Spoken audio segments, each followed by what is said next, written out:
आज का हमारा चैप्टर है पद परिचय। ये हम पद परिचय की पुनरावृत्ति करते हुए इसे समझने की कोशिश करेंगे। वाक्य में दिए गए पदों का व्याकरण की दृष्टि से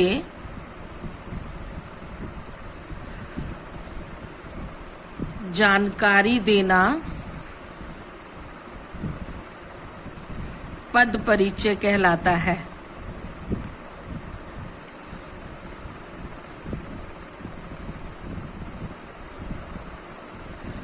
जैसे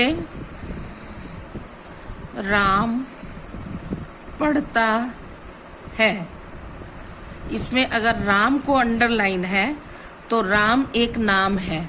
हमें मालूम है कि जब भी कोई व्यक्ति या वस्तु का नाम होता है वह संज्ञा होती है, तो हम इसका व्याकरणिक परिचय देते हुए बताएंगे कि यह संज्ञा है, और फिर साथ ही इसका भेद बताएंगे कि यह कौन सा भेद है, व्यक्तिवाचक संज्ञा है।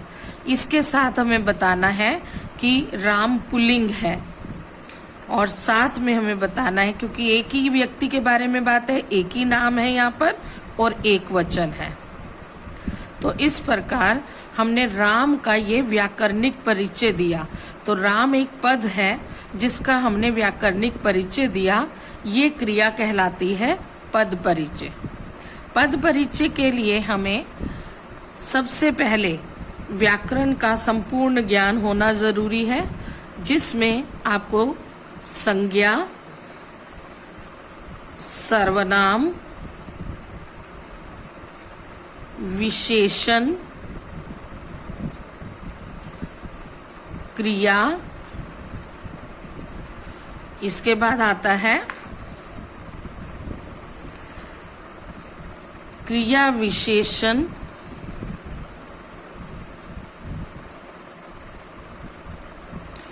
क्रिया विशेषण समुच्चय बोधक,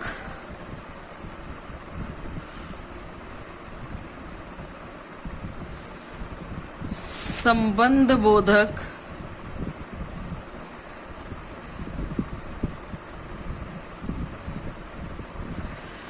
विस्मयादि बोधक,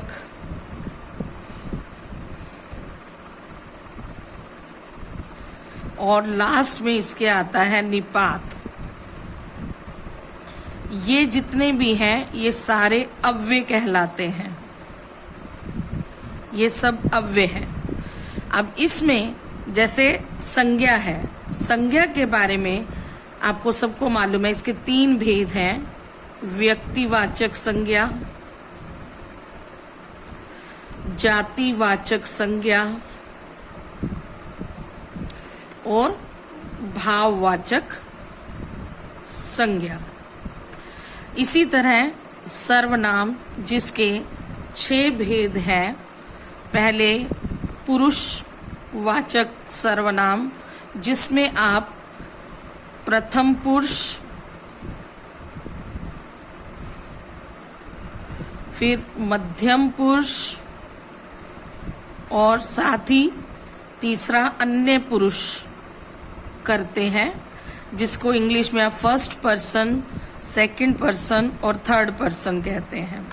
पुरुषवाचक में आपका प्रथम पुरुष यानी फर्स्ट पर्सन है, मध्यम पुरुष यानी सेकंड पर्सन है, या अन्य पुरुष थर्ड पर्सन है, ये बताना होता है। इसके बाद इसके जो 5 भेद हैं वो है निजवाचक सर्वनाम, निश्चयवाचक सर्वनाम, अनिश्चयवाचक सर्वनाम, इसके बाद संबंधवाचक सर्वनाम, और फिर इसके बाद आता है छठा प्रश्नवाचक, प्रश्नवाचक सर्वनाम। तो सर्वनाम के 6 भेद: पुरुषवाचक, जिसमें प्रथम पुरुष, मध्यम पुरुष, अन्य पुरुष यानी फर्स्ट पर्सन, सेकंड पर्सन और थर्ड पर्सन। दूसरा निजवाचक, तीसरा निश्चयवाचक, चौथा अनिश्चयवाचक, पांचवा संबंधवाचक और छठा प्रश्नवाचक। अब आते हैं विशेषण पर। विशेषण में हमें पता होना चाहिए गुणवाचक विशेषण, संख्यावाचक विशेषण। अब संख्यावाचक में भी दो होते हैं, एक निश्चित संख्यावाची और दूसरा अनिश्चित संख्यावाची विशेषण। इसी तरह परिमाणवाचक, इसमें भी आपको दोनों लेने हैं, एक निश्चित परिमाणवाचक और दूसरा अनिश्चित परिमाणवाचक।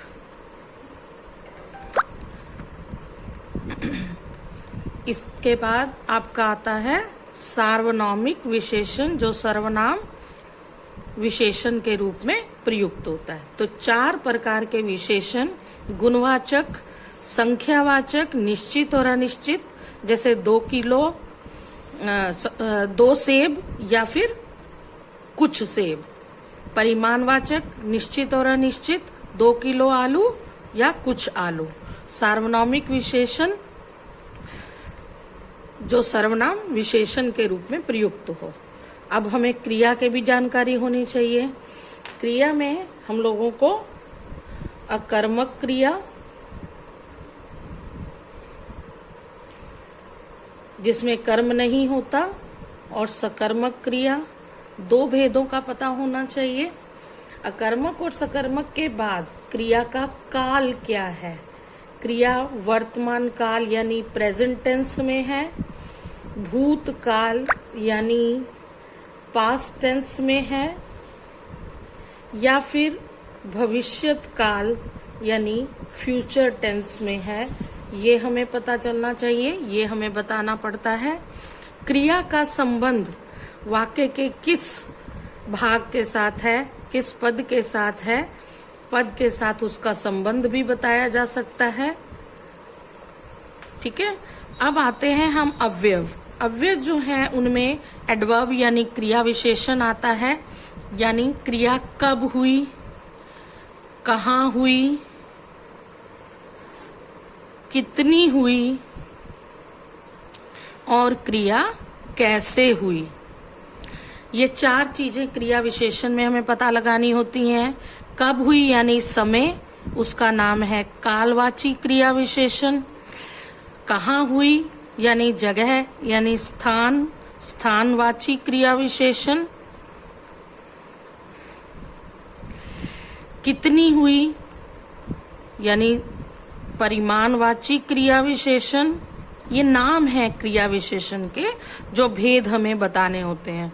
कैसे, रीतिवाचक क्रिया विशेषण, इसमें पता चलता है कि क्रिया कैसे हुई।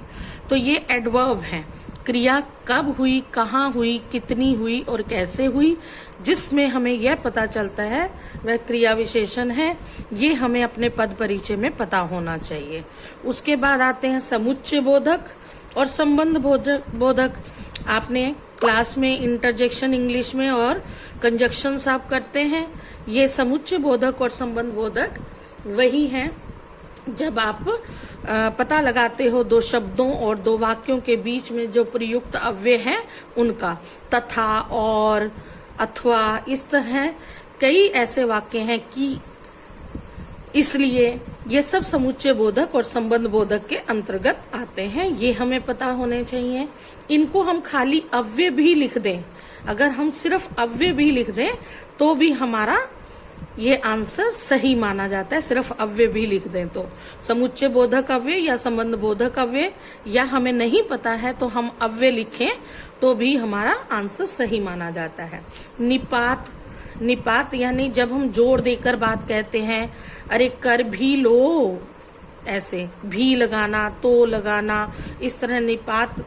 और विस्मयादि बोधक, आप एक्सक्लामेटरी जितने भी साइन हैं, एक्सक्लामेटरी साइन लगे हुए, जैसे अरे कहाँ जा रहे हो, वाह वाह क्या हो गया, तो ये सारी चीजें जो है विस्मयादि बोधक हमें पता होना चाहिए। जब हमें ग्रामर का, व्याकरण का इतना ज्ञान हो जाता है तो हम अपना पद परिचय आसानी से दे सकते हैं, जिसमें हमें बता देना है कि संज्ञा है तो साथ में हमें बताना पड़ेगा कि लिंग कौन सा है, यानी स्त्रीलिंग है या पुल्लिंग है। फिर बताना होगा वचन कौन सा है, वचन एक वचन है या बहुवचन है, और साथ ही कारक अगर प्रयुक्त हैं तो कारक बताना है, चाहे वो सर्वनाम हो, चाहे वो विशेषण हो या फिर क्रिया। आप इन सब में लिंग, वचन और कारक का भी प्रयोग करते हैं अपने पद परिचय को देने के लिए। क्रिया के साथ आप लिंग, वचन, कारक नहीं भी लगाएं तो क्रिया में अकर्मक, सकर्मक बताने के बाद क्रिया का काल, वर्तमान काल है, भूतकाल है या भविष्यत काल है, या उसका पद के साथ क्या संबंध है किसी भी शब्द के साथ, तो वो आप अगर बता देते हैं तो आप लिंग, वचन, कारक नहीं भी लिखें तो भी चलता है।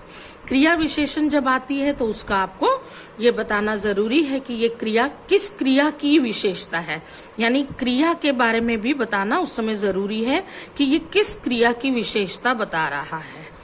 ठीक है, विशेषता जो है वो कौन सी क्रिया की है, और साथ में उसका नाम कालवाची है, स्थानवाची है, परिमाणवाची है या रीतिवाची है।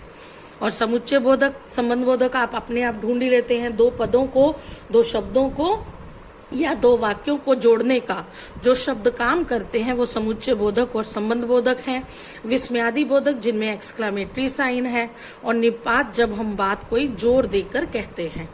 तो इस प्रकार ये सारा पद परिचय के लिए इतनी ग्रामर का, इतने व्याकरण का ज्ञान होना आपके लिए आवश्यक है।